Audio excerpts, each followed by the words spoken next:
કેમ છો મારા વહાલા વિદ્યાર્થી મિત્રો? મારું નામ છે જયેશ રાઠવા અને તમે જોઈ રહ્યા છો નચિકેત સ્ટડી.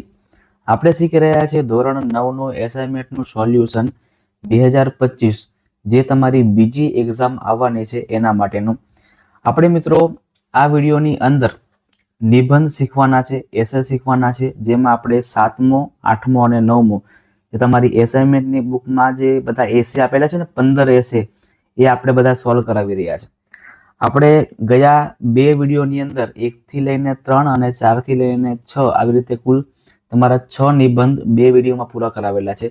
અને આજે 7મો, 8મો અને 9મો a visit to a circus, પછી 8મા નંબરનો છે a visit to a railway station અને 9મા નંબરનો છે બુક્સ અવર બેસ્ટ ફ્રેન્ડ.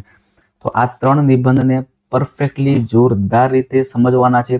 જે પોઈન્ટ્સ તમારી એસાઇનમેન્ટની બુકમાં તમને નિબંધ નીચે આપેલા છે એવા બધા પોઈન્ટનો ઉપયોગ કરીને આપણે નિબંધને તૈયાર કરેલો છે. અને ખૂબ સિમ્પલ રીતે આવડી જાય એવા સિમ્પલ વાક્ય આપણે મિત્રો રાખેલા છે. ચાલો, સૌથી પહેલો એસે જોઈએ છે આપણે અ વિઝિટ ટુ અ સર્કસ, એટલે આપણે સર્કસ જોવા માટે જઈએ છીએ તો ત્યાં આપણને શું શું જોવા મળે છે એ બધાની આપણે ચર્ચા અહીંયા કરેલી છે. દરેકે દરેક વાક્ય ખૂબ જ સિમ્પલ છે મિત્રો. આપણે કોઈ પણ વાક્ય ગોખવાનું નથી. તમામે તમામ વાક્ય આપણે માત્ર ને માત્ર સમજીને એને ગોઠવવાના છે. બરાબર છે ને? આપણે ગુજરાતીમાં જો તમને લખવામાં આવે તો તમે લખી નાખો ઇઝીલી, કારણ કે તમને ગુજરાતી લેંગ્વેજ આવડે છે. તો ઇંગ્લિશમાં પણ સેમ એવું જ છે. ઇંગ્લિશમાં માત્ર ને માત્ર આપણને વાક્યની ગોઠવણી કરતા આવડવું જોઈએ, અને જે આપણે ત્યાં જઈને જે જોયું છે એ આપણે લખવાનું છે. ક્લિયર? ચલો, લાસ્ટ સન્ડે એટલે કે છેલ્લા રવિવારે, ગયા રવિવારે, I visit a circus name the amazing arena. મને અત્યારે મગજમાં નામ ફિટ થયું છે અમેઝિંગ એરેના, એટલા માટે મેં અમેઝિંગ એરેના લખેલું છે. તમે તમારી રીતે કોઈ પણ નામ લખી શકો છો. વિથ માય ફેમિલી એટલે કે મારા ફેમિલી જોડે હું સર્કસ જોવા માટે ગયો છું, જેનું નામ છે amazing arena. As we arrived the huge decorated tent with colourful light caught our attention. જ્યારે અમે ત્યાં એન્ટર થયા ને, એઝ વી અરાઇવ્ડ, ત્યાં જેવા પહોંચ્યા, ધ હ્યુજ ડેકોરેટેડ ટેન્ટ એટલે કે બહુ મોટો જે ટેન્ટ છે, તંબુ છે, કલરફુલ લાઇટથી આખો સુશોભિત, એ અમને ત્યાં જોવામાં આવ્યો. ત્યાં અમારો અટેન્શન ગયું, ત્યાં અમારું ધ્યાન ગયું. The vibrant atmosphere was filled with excitement and a band played lively music to welcome everyone. ત્યાં જોઈને બીજું શું જોયું હતું કે એના કારણે ત્યાં જે બેન્ડ હતું, જે બેન્ડ વગાડતા હતા એ લોકોનું જે મ્યુઝિક છે એના કારણે બધા લોકોને વેલકમ કરી રહ્યા હતા. અને ત્યાં જોઈને આપણને એવું જ ફીલ થતું કે એકદમ એક્સાઇટમેન્ટ થતું હતું કે ભાઈ કંઈક નવું આપણને જોવા મળશે. તો એવી રીતે આપણે વાક્યને ગોઠવેલા છે. આગળનો પેરેગ્રાફ શું બની શકે તો કે ભાઈ the show began with a performer riding a unicycle. ખબર છે ને, એક પડિયાની સાયકલ આવે છે, એના પર જોકર બેસીને ફરતો હોય, તો એનાથી શરૂઆત થઈ. શોકેસિંગ ઇનક્રેડિબલ બેલેન્સ, એક જ પૈડા પર સાયકલ ચાલતી હોય તો એને બેલેન્સ કરવાનું હોય, તો એ બેલેન્સનું આપણને જોયું. Next, there were thrilling trick perform by artist on running horse. ત્યાર પછી દોડતા ઘોડા ઉપર કેટલાક આર્ટિસ્ટોએ ત્યાં પરફોર્મ કર્યું. લિવિંગ ધ ઓડિયન્સ અમેઝડ, લોકો એકદમ ચોંકી ગયા. ધ જગલર્સ, તમે જોયા હશો બરાબર ને, કે પેલા બાટલ હાથમાં 2-3 બાટલ ફરતી ઉછાળતા હોય છે, પછી દડા હોય છે 4 થી 5 દડાઓ, એ 2 હાથથી ગોળ ગોળ ઉછાળતા હોય છે, તેને જગલર્સ કહેવામાં આવે. તો ધ જગલર્સ સ્કિલફુલી ટોસ્ડ બોલ એન્ડ રિંગ્સ અને બોલને એ લોકો ઉછાળી રહ્યા હતા.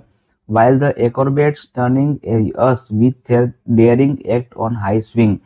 એકોરબેટ જે હોય તમે જાણો છો કેવી રીતના કે દોરડા પર એકદમ કૂદીને ઉપર ચડતા હોય છે, પછી પગ પકડી લેતા હોય છે, હાથ પકડી લેતા હોય છે, પછી ઉપરથી છોડતા હોય છે, ગોળ ગોળ ફરતા ફરતા નીચે આવતા હોય છે.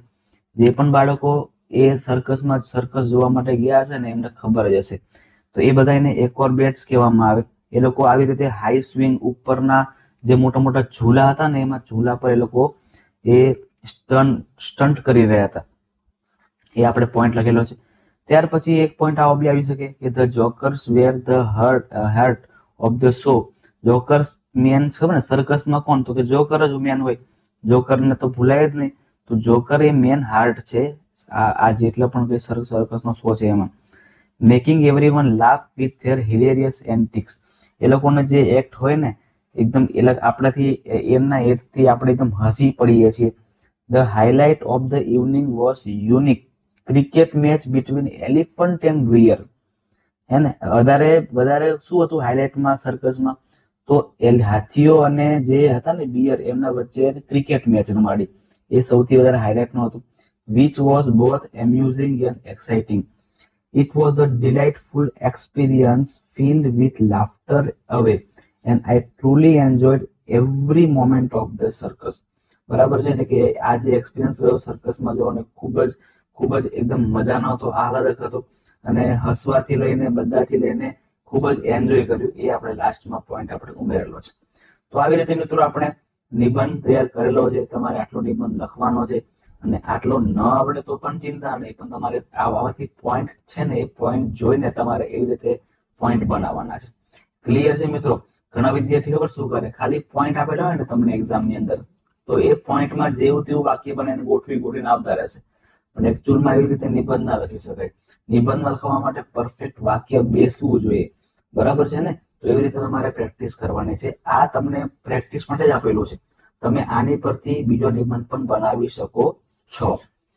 આગળ બીજો નિબંધ આપણે જોઈએ છે, બીજો આપણે એસે જોઈએ છે, a visit to a railway station. હવે રેલવે સ્ટેશન પર જવાનું છે, ત્યાં શું શું આપણને જોવા મળે છે.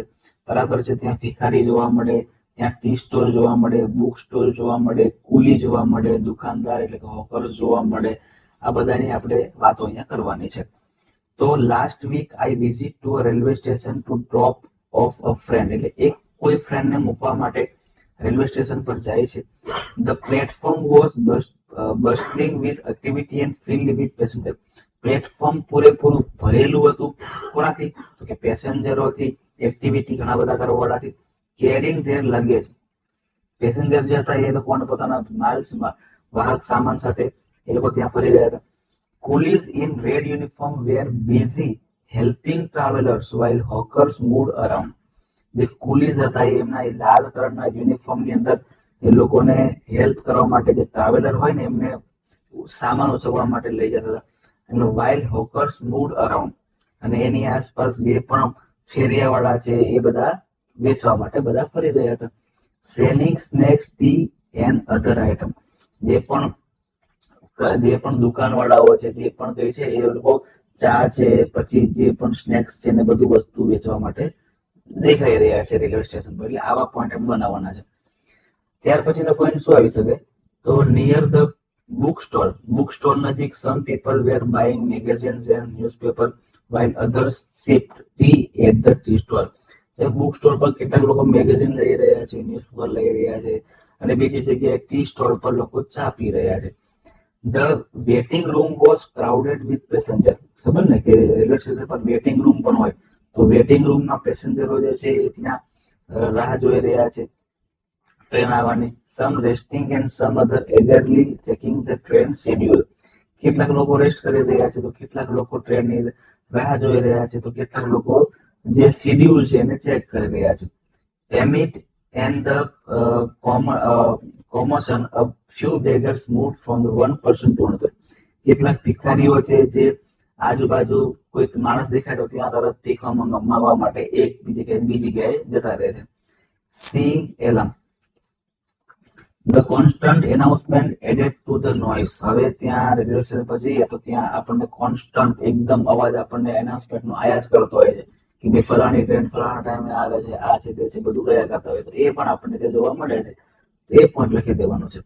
Along with the sound of train arriving and departing, એ સાથે સાથે ટ્રેનનો પણ અવાજ આવ્યા કરતો હોય છે. One had to be a caution of pickpocketer. હવે એક બીજું પણ ત્યાં છે કે આ જે બીઝી પ્લેસ હોય તો બીઝી પ્લેસ પર જે પણ પાકીટ ચોર જે કરતા હોય, બરાબર, પાકીટ ચોરી કરતા હોય છે, ચેન સ્નેચિંગ કરતા હોય છે, એવા બધા પણ ત્યાં જોવા મળે છે. When the train finally arrived, there was a rush of board. જ્યારે ટ્રેન આવી ત્યારે ત્યાં ઘણી બધી ભીડ જમા થઈ ગઈ. The experience gave me a glimpse of the vibrant and chaotic life at railway station. કે ભાઈ રેલવે સ્ટેશન પર કેવી ત્યાં લાઈફ છે આપણને આખી જોવા મળે, એ આ નિબંધ પરથી આપણને ખબર પડી જાય છે. બેન જણા તો તમારા એવી રીતે નિબંધ લખવાની રેલવે સ્ટેશન વિશેની.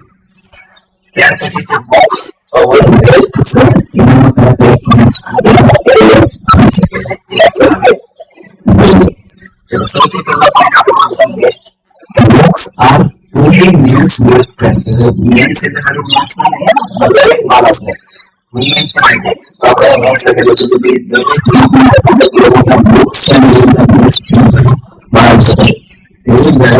આપણને ગાઈડ કરે છે, ઇન્સ્પાયર કરે છે, આપણને માહિતી આપે છે.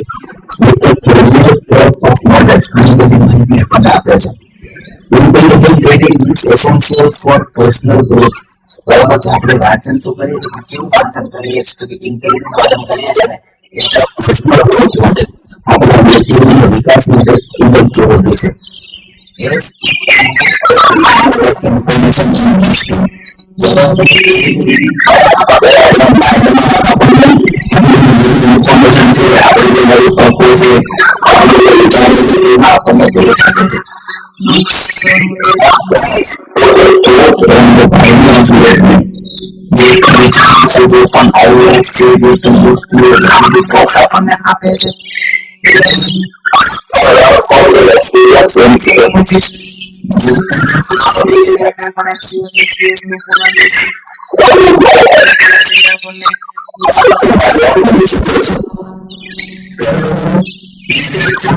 also elements which move forward and make us develop critical thinking and analytical power.